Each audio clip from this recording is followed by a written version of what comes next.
આપ સર્વોને હેતપૂર્વક જય શ્રી સ્વામિનારાયણ। આજની સત્સંગ કથા વાર્તા નિજ મંદિર સાવરકુંડલા। પવિત્ર માઘ માસ વિશેષ। આજની સત્સંગ કથા વાર્તામાં આપણે ચરિત્ર કથા અંતર્ગત ગામ જૂનાગઢ મંદિર અને સદ્ગુરુ શ્રી ગુણાતીતાનંદ સ્વામીની પ્રસંગ વાર્તા સાંભળશું। એક સમયે જૂનાગઢમાં વાત પ્રસરી કે સ્વામિનારાયણના મંદિરમાં ભારે મોટી વિશાળ હવેલીના પાયા ખોદાઈ રહ્યા છે। જિજ્ઞાસુઓ ત્યાં જોવા આવવા લાગ્યા।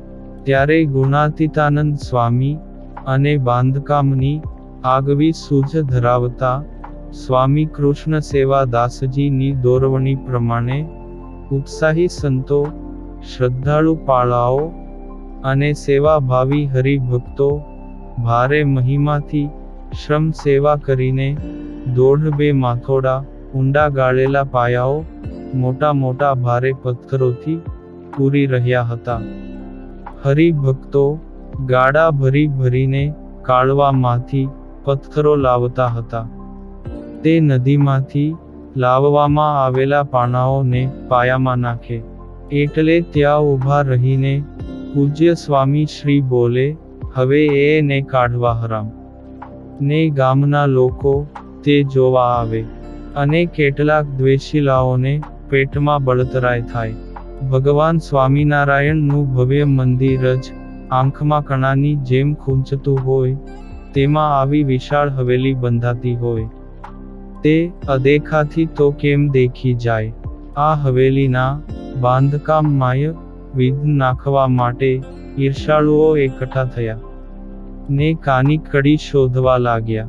ત્યારે એમના ધ્યાનમાં એક બાબત આવી। આથી હરખમાં આવી જઈને 1-2 વગદાર અમલદારોને આગળ કરીને એમણે સરકારમાં સ્વામી મંદિર વિરુદ્ધ ફરિયાદ નોંધાવી કે સ્વામી મંદિરના માણસો રાજ્યની પરવાનગી વગર કાળવા નદીમાંથી રાજ્યની માલિકીના ઘણા પથ્થરો ઉઠાવી ગયા છે।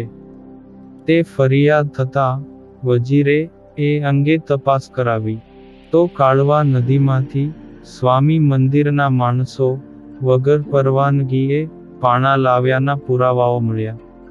આથી અધિકારીઓએ આ બાબત અંગેનો ખુલાસો કરી જવા માટે ફરમાન છોડ્યું ને રાજ તરફથી ફરમાન મળતા ગુણાતીતાનંદ સ્વામી તો વિચાર કરતા થઈ ગયા। રાજમાં આગેવાન ગણાતા 1-2 હરિભક્તોને આ બાબત અંગે પૂછી જોયું એટલે સહુનો મત પડ્યો કે નદીમાંથી લીધેલા પાણા આમ તો કોઈની માલિકીના ન ગણાય ને આમાં કોઈ ગંભીર ગુનો બની જતો નથી, પણ આપણે અગાઉ રાજ્યમાં આ અંગે પરવાનગી મેળવી હોત તો સારું હતું। હવે અધિકારીઓ પાસે જવા કરતા સીધા નવાબ સાહેબને જ આ વાત કરીએ, જેથી કાનિક સરળ રસ્તો મળી જશે। પછી ગુણાતીતાનંદ સ્વામી 2-3 હરિભક્તો અને 2-3 સંતોને સાથે લઈ નવાબ સાહેબને બંગલે પધાર્યા।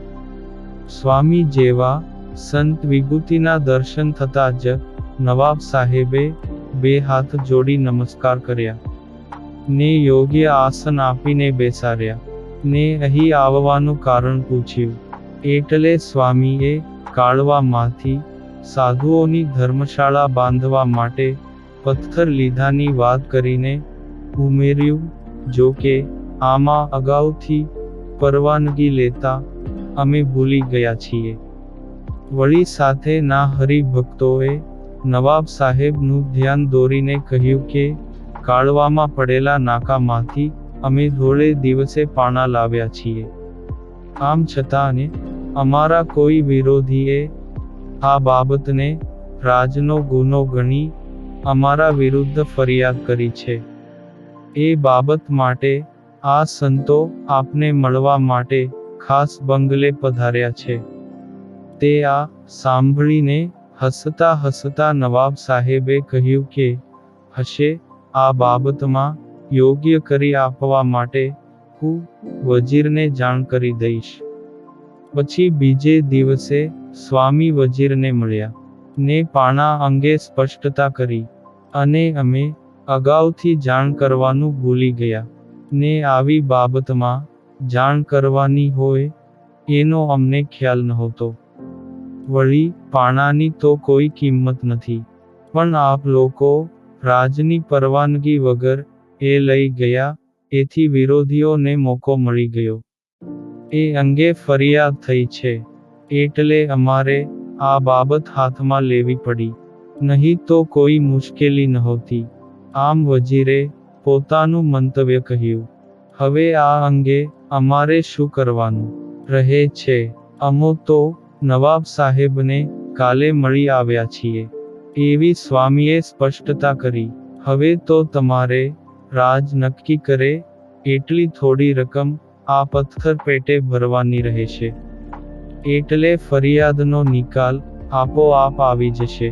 આમ વજીરે ચુકાદો સમજાવતા કહ્યું, પાણાની કોઈ કિંમત નથી. આમ છતાંય તમે એ અંગે પૈસા ભરવાનું કહો છો, તો અમે લીધેલા પાણા સાટે પાણા પાછા આપી દેવાની વ્યવસ્થા કરશું. પછી તો કોઈને કાની કહેવાનું કે ફરિયાદ કરવાનું કારણ નહીં રહે ને.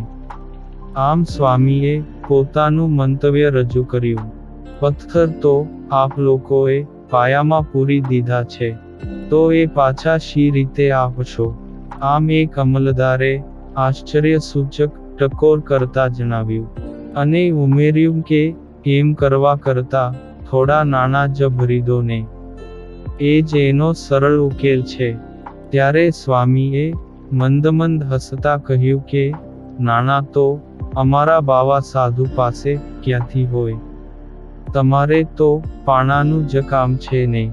પાણા તમોને પાછા મળી જાય અને લીધા કરતા વધારે, પછી તો રાજને કોઈ વાંધો નહીં રહે ને.